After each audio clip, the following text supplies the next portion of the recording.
এই মুহূর্তে আন্তর্জাতিক অপরাধ ট্রাইব্যুনালে আছেন সহকর্মী আফজাল হোসেন, সরাসরি যাচ্ছে তার কাছে। আফজাল, বাংলাদেশের ইতিহাসে এখন পর্যন্ত কোনো নারী আসামি যার মৃত্যুদণ্ড হয়েছে তার ফাঁসি কার্যকর হয়নি। তবে নারী আসামিদের যে ফাঁসির দণ্ড হয়নি তা কিন্তু নয়, বেশ কয়েকজন, আমরা যতটুকু জানি যে প্রায় 40 জনের মতো নারী আসামির মৃত্যুদণ্ড হয়েছে, কিন্তু এখন পর্যন্ত বাংলাদেশের ইতিহাসে কোনো নারী আসামির ফাঁসির দণ্ড কার্যকর করা হয়নি বা নারী আসামির ফাঁসির দণ্ড কার্যকর করার ক্ষেত্রে কোনো ব্যবস্থাও এখন পর্যন্ত সরকারের তরফ থেকে বা রাষ্ট্রের তরফ থেকে নেওয়া হয়নি। সেই দিকটি তুলে ধরেই ট্রাইব্যুনালের প্রসিকিউটর গাজী এম এস তামিমকে প্রশ্ন করা হয়েছিল নারী হিসেবে শেখ হাসিনা কোনো সুযোগ সুবিধা পেতে পারেন কিনা সাজার ক্ষেত্রে।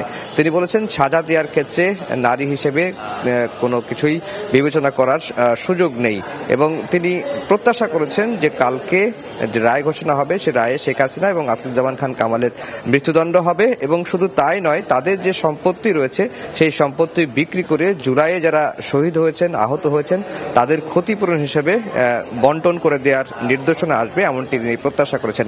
একই সঙ্গে কালকে যেহেতু জুলাই আগস্টের প্রথম কোনো হত্যা মামলার রায় ঘোষণা হচ্ছে, রায়টি নিয়ে মানুষের মধ্যে একটি আগ্রহ রয়েছে, সেই কারণে এই রায়টি বাংলাদেশ টেলিভিশনের মাধ্যমে সরাসরি সম্প্রচার করা হবে এবং আমরা এও জানতে পেরেছি যে বার্তা সংস্থা রয়টার্স থেকেও রায় সরাসরি সম্প্রচার করার জন্য একটি অনুমতি চেয়েছে প্রসিকিউশনের কাছে। প্রসিকিউশন সেটি দিয়েছে।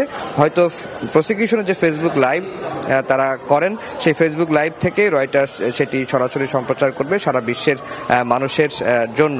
আর যেটি বলে রাখি যে রায় ঘোষণাকে কেন্দ্র করে এরই মধ্যে যত ধরনের প্রস্তুতি সম্পূর্ণ করা দরকার সব ধরনের প্রস্তুতি ট্রাইব্যুনাল সম্পন্ন করছে এবং একই সঙ্গে প্রসিকিউশনের তরফ থেকে তাদের যে প্রস্তুতি দরকার, তারা মানসিক প্রস্তুতি, সেই প্রস্তুতি নিয়ে তারা রাখছেন এবং প্রসিকিউশন থেকে বারবারই যেটি বলা হচ্ছে যে জুলাই আগস্টের হত্যাযজ্ঞের যে দায়, প্রায় 1400 মানুষকে শহীদ করা এবং প্রায় 30,000 ছাত্র জনতাকে আহত করার যে দায়, সম্পূর্ণ দায় শেখ হাসিনা এবং আসাদুজ্জামান খান কামালের। আর সেই যে তারা যে 5টি অভিযোগ ট্রাইব্যুনালের সামনে এনেছিলেন, সাক্ষ্য প্রমাণ দিয়ে তারা সবগুলো অভিযোগই প্রমাণ করতে পেরেছেন। সে কারণে তারা মৃত্যুদণ্ডের সাজা ছাড়া অন্য কোনো সাজা বিকল্প প্রত্যাশা তারা করছেন না। আর চৌধুরী আব্দুল আল মামুন যেহেতু রাজসাক্ষী হয়েছেন আসামি থেকে, তার ক্ষেত্রে কি সাজা হবে, তার ভাগ্যে কি ঘটবে সেটি আসলে ট্রাইব্যুনালে নির্ধারণ করবেন। প্রসিকিউশন তার ক্ষেত্রে কোনো সাজার আবেদন ট্রাইব্যুনালের সামনে উপস্থাপন করে নাই। তো এই ছিল ট্রাইব্যুনাল থেকে আমার কাছে সবশেষ খবর।